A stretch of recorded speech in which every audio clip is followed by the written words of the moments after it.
नमस्कार, जय हिंद, जय भारत। मैं वीरेंद्र कुमार अधिवक्ता और आप सभी यूट्यूब के दर्शकों श्रोताओं को यूट्यूब के चैनल रियल नॉलेज पर स्वागत है। और आज मैं पुनः आप लोगों के समक्ष एक जानकारी भरी वीडियो लेकर इस चैनल पर उपस्थित हूँ। तो आज मैं साइंस के ही एक टॉपिक पर बात करूँगा, ऊर्जा। हालांकि यह केवल साइंस का विषय नहीं है, सामान्य बोलचाल की भाषा में इसे हम साइंस का विषय मानते हैं, लेकिन ऊर्जा इस प्रकृति के अटल नियम है। और ऊर्जा क्या है इस पर मैं संक्षिप्त में बात करूंगा। ऊर्जा की परिभाषा दी गई है, मानव जाति ने ऊर्जा की परिभाषा दिया है कैपेसिटी टू डू वर्क, काम करने की क्षमता ऊर्जा है। जब कोई व्यक्ति 2-3 दिन तक भूखा रहता है, खाना नहीं खाता, तो वह उसके भीतर ऊर्जा का व्यापक क्षय हो जाता है, शक्तिहीन हो जाता है, ऊर्जाहीन हो जाता है और वह यहाँ तक कि चल फिर भी नहीं सकता, घूम भी नहीं सकता, किसी से बात भी नहीं कर सकता, क्योंकि उसके भीतर ऊर्जा नहीं होता। तो ऊर्जा एक शक्ति है, ऊर्जा एक पावर है जो इस प्रकृति के प्रत्येक कणों में मौजूद है। इस प्रकृति के प्रत्येक कोनों में मौजूद है ऊर्जा, और इस ब्रह्मांड में कण-कण में व्याप्त है। और ये कण-कण में व्याप्त नहीं है, इस ब्रह्मांड में ऊर्जा ही व्याप्त, ऊर्जा का ऑलरेडी एग्जिट है, अस्तित्व है। कण में ऊर्जा कहने से तात्पर्य है कि ऊर्जा इस प्रकृति में ऑलरेडी मौजूद है, एग्जिट कर रहा है, अस्तित्व में है। और इस प्रकृति के प्रत्येक घटक जिससे यह पूरी ब्रह्मांड बना, इस प्रत्येक घटक, प्रत्येक कण में ऊर्जा मौजूद है, शक्ति मौजूद है। और इस प्रकृति के प्रत्येक घटक में ऊर्जा मौजूद है कहने से तात्पर्य यह है कि इस पूरी प्रकृति में, इस पूरी ब्रह्मांड में सिर्फ और सिर्फ ऊर्जा ही एग्जिट कर रहा है, ऊर्जा ही अस्तित्व में है। ऊर्जा यानी शक्ति और पावर। ऊर्जा को हम दूसरे शब्दों में क्या कहें, वही परमात्मा, गॉड जो कह लें, वह एक ऊर्जा है मात्र, एक शक्ति है मात्र। परमात्मा, गॉड, ईश्वर, भगवान जो कहें वह एक ऊर्जा है, एक एनर्जी को ही हम उसे कह सकते हैं। परमात्मा, गॉड, ईश्वर, भगवान। क्योंकि इस प्रकृति में जो भी घटना, परिघटना, फेनोमेनन, जो भी प्रकृति घटनाएं हो रही है, सबके पीछे कारण है ऊर्जा। दैट मीन्स गॉड, परमात्मा, जिसको दूसरे शब्दों में ऊर्जा नाम दे सकते हैं। ऊर्जा को परिभाषा मानव जाति ने दिया है कैपेसिटी टू डू वर्क। ऊर्जा को शक्ति नाम दिया जा सकता है, ऊर्जा अर्थात पावर, शक्ति। ऊर्जा के बिना कुछ भी संभव नहीं है। ऊर्जा के बिना कोई भी काम संभव नहीं है।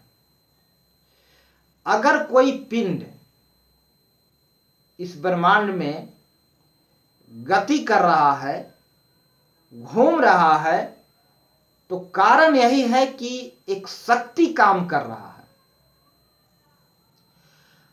और दार्शनिकों ने, यहां तक कि वैज्ञानिकों ने भी इस बात को सत्य सिद्ध किया है कि इस ब्रह्मांड में कोई भी कण स्थिर नहीं है। जिसे हम स्थिर समझ रहे हैं, महज वह हमारा भ्रम मात्र है, हमारा गलतफहमी मात्र है। और इस ब्रह्मांड में कोई भी कण स्थिर नहीं है, या तो वह कंपन कर रहा है या गति कर रहा है, मोशन में है, सब मोशन में। लेकिन स्थिर जो प्रतीत हो रहा है महज भ्रम है। कोई व्यक्ति अगर पृथ्वी पर चुपचाप बैठा हुआ है तो वह लग रहा है कि पृथ्वी पर बैठा हुआ, लेकिन जब पृथ्वी घूम रहा है, दोलन, पृथ्वी की गति दो तरह का है। एक रोटेशन माने एक पॉइंट पर लट्टू की तरह घूमना, दूसरा परिक्रमण माने गोलाकार पथ पर चक्कर लगाना। तो जब पृथ्वी पर बैठा कोई भी पिंड किसी भी चीज को, यह दोनों गति से चल रहा है, वह घूम रहा है, रोटेट भी कर रहा है और गोलाकार चक्कर भी लगा रहा है। और उस पिंड के भीतर के कण के भीतर भी क्रिया प्रतिक्रिया हो रही है। उस पिंड के अंदर उसके कण के में दोलन हो रहा है, गतिशील है। उस पिंड के भीतर के अणु परमाणु गतिशील है। तो दुनिया में कोई भी चीज रुका हुआ नहीं है, निरंतर गति में है। और इसके पीछे वजह है एक, वह है ऊर्जा। ऊर्जा नहीं तो गति नहीं, ऊर्जा नहीं तो कोई पिंड कोई काम नहीं कर सकता।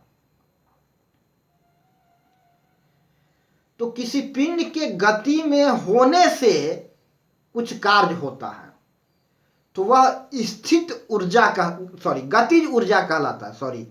गति में होने के कारण कोई काम अगर उस पिंड से हो जाए तो वह उसका गतिज ऊर्जा कहलाता है। दूसरी ओर किसी पिंड के गति में होना, किसी पिंड के गति में होना के पीछे वजह है ऊर्जा।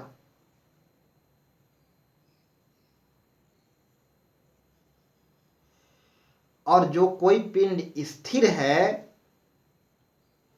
तो स्थिर है तो भी कोई ना कोई शक्ति लग रहा है स्थिर होने के लिए। धरती से कोई थोड़ी सी ऊंचाई पर कोई पिंड को हाथ में पकड़ कर रखा, कोई वस्तु को हाथ में पकड़ के रखा जाए, तो उस वस्तु पर हाथ का बल लगा हुआ है। ऐसे तो पृथ्वी उसको खींच रहा है, लेकिन वह वस्तु पर हाथ का बल लगा हुआ है और उस वस्तु में स्थितिज ऊर्जा है। स्थित होने के कारण उसमें एक शक्ति है, ज्यों ही हाथ से छोड़ेंगे वह स्थित ऊर्जा गतिज ऊर्जा में कन्वर्ट हो जाएगा और पृथ्वी पर आके गिरेगा। तो ऊर्जा ऑलरेडी इस प्रकृति में सदा से मौजूद रहा है। उसका फॉर्म रूप बदलता है, रूपांतरण होता है।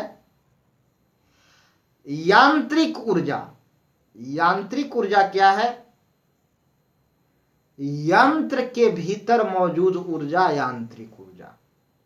सभी यंत्र में ऊर्जा है। एक उदाहरण ले लीजिए, आपके सामने आपके घर में पंखा है।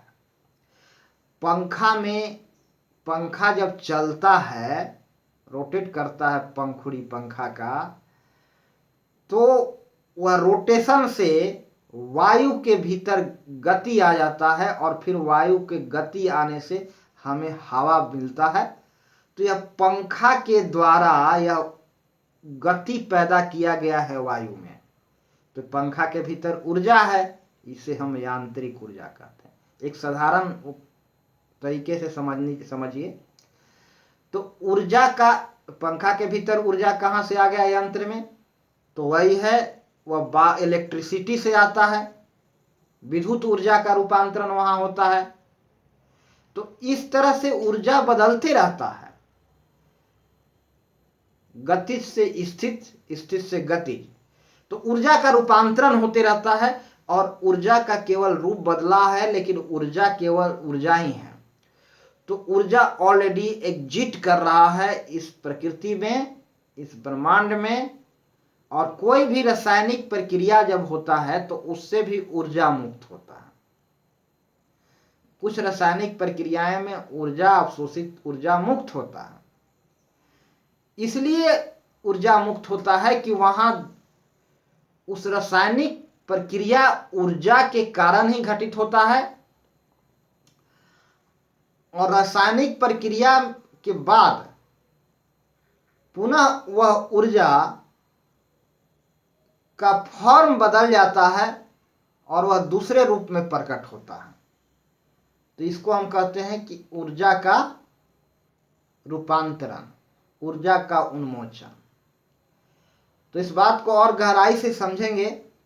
आज मैं इतना ही बताऊंगा कि ऊर्जा एक पावर है, एक शक्ति है जो ऑलरेडी इस ब्रह्मांड में मौजूद है और सदा से रहा है और सदा ही रहेगा और यह अटल सत्य है।